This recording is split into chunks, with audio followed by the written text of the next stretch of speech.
ठीक है, समझ गए सब लोग?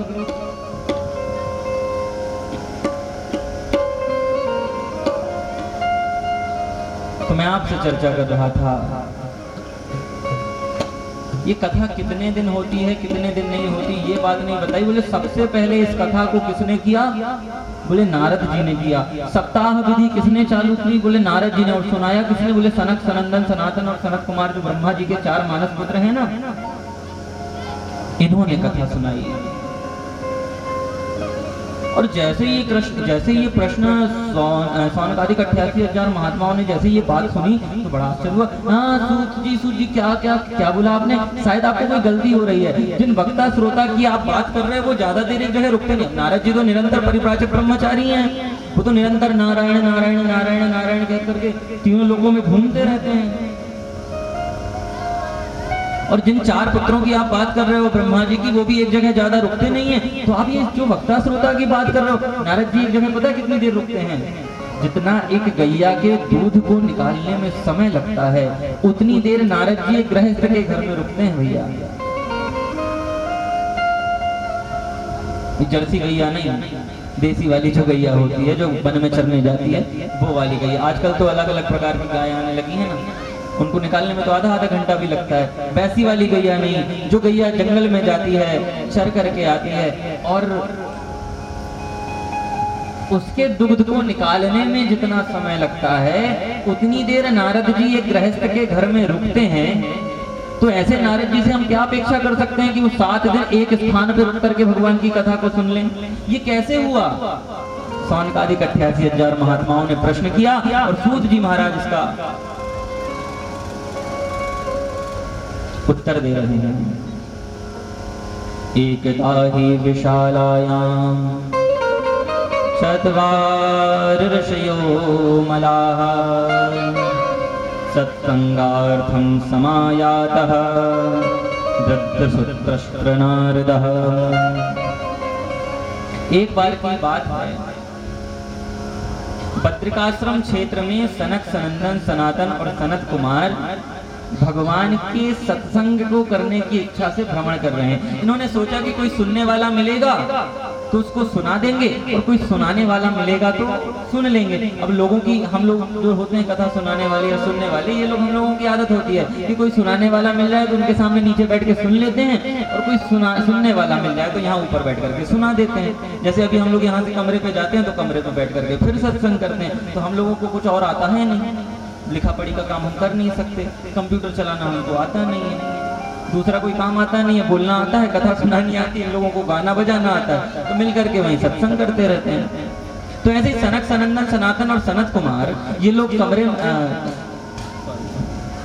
ये लोग बद्रिकाश्रम में भ्रमण कर रहे थे, और भ्रमण करते करते सोच रहे हैं, मन में विचार कर रहे हैं कि कोई सत्संग करने वाला कोई महापुरुष मिल जाए, कोई व्यक्ति मिल जाए जिनको हम कुछ सुना दें अथवा तो कुछ सुनने को मिल जाए।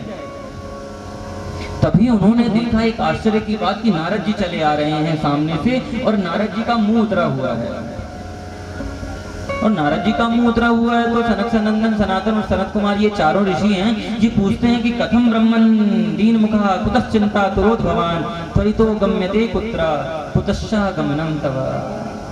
हे नारद जी, आप कहाँ से आ रहे हैं, कहाँ को जा रहे हैं? आपका चेहरा उतरा हुआ क्या क्यों है? क्या आपने कोई चोरी कर ली है क्या?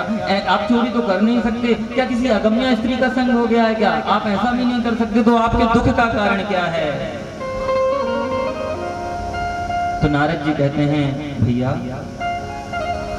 मैंने अपने पिताजी से सत्संग में सुना था कि मेरे पिताजी ने बहुत सारी रचना करी, लेकिन सबसे अच्छी रचना कोई करी तो वो धरती लोक करी।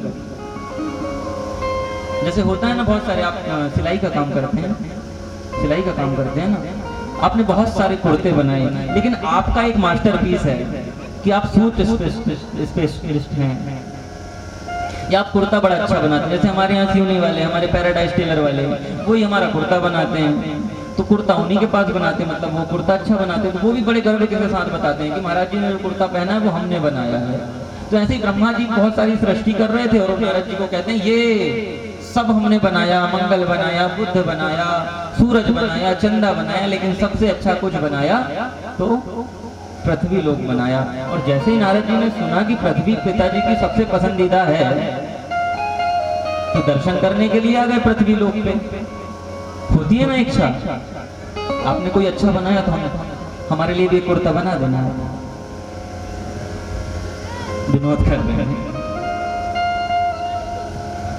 तो पृथ्वी में दर्शन करने की इच्छा से नारद जी आए, और नारद जी आए और देखते हैं कि अहम तुम पृथ्वीम यातो ज्ञात्वा सर्वोत्तमामिति पुष्करम च प्रयागम च काशीम गोदावरीम तथा हरिक्षेत्रम कुरुक्षेत्रम श्रीरंगम सेतुबंधनम एवमादिश तीर्थेषु भ्रमणाम इत्तदा। मैं हरिद्वार गया, कुरुक्षेत्र गया, श्रीरंग गया, सेतुबंध गया, सब जगह गया, लेकिन मुझे कहीं पर भी सत्यम नास्ति तपः शौचम दया दानं न विद्यते उदिरो भरणो जीवा बराकः कूट भाषिणा। मुझे कहीं भी सत्य देखने को नहीं मिला, कहीं भी तप देखने को नहीं मिला, कहीं भी पवित्रता देखने को नहीं मिली, कहीं दया दान देखने को नहीं मिला। मैंने देखा कि मनुष्य केवल अपने पेट को भरने के लिए ही काम कर रहा है, धर्म का तो कोई काम ही नहीं कर रहा है। बस तो ये सोचता है कि 2 वक्त की रोटी का कहां से जुगाड़ हो जाए, उसके लिए पाप भी करना पड़े तो कर लूंगा। इतना पापी हो गया मनुष्य। और जब तीर्थों के ये हाल देखे तो मुझसे रहा नहीं गया। मंदा, और सही बात है,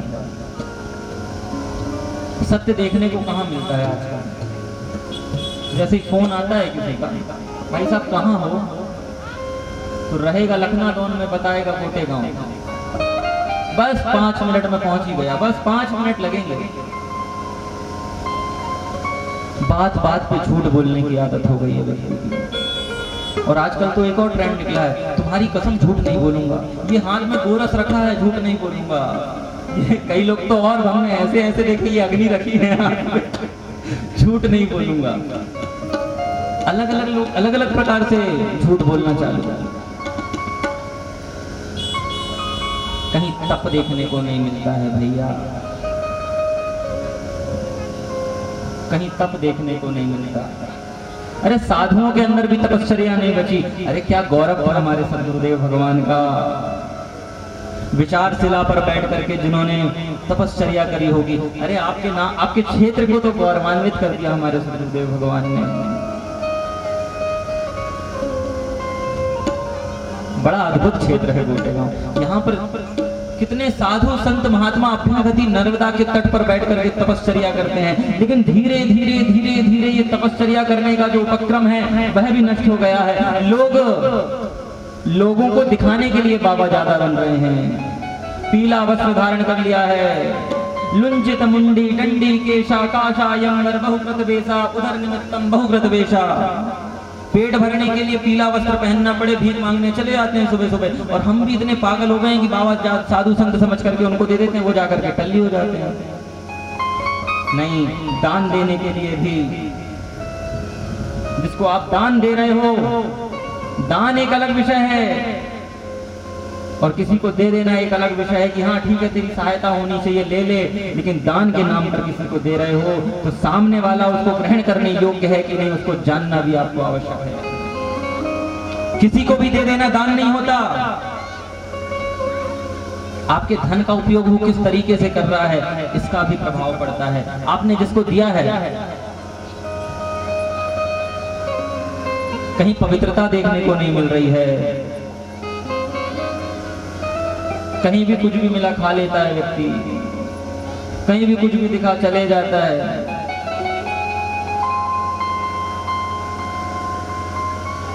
कहीं दया देखने को नहीं मिलती है, दान देखने को नहीं मिलता है। व्यक्ति केवल पेट को कैसे भरा जाए इस बात पे लगा हुआ है कि कैसे 2 वक्त की रोटी का जुगाड़ हो जाए, बस धर्म जाए चूल्हे में।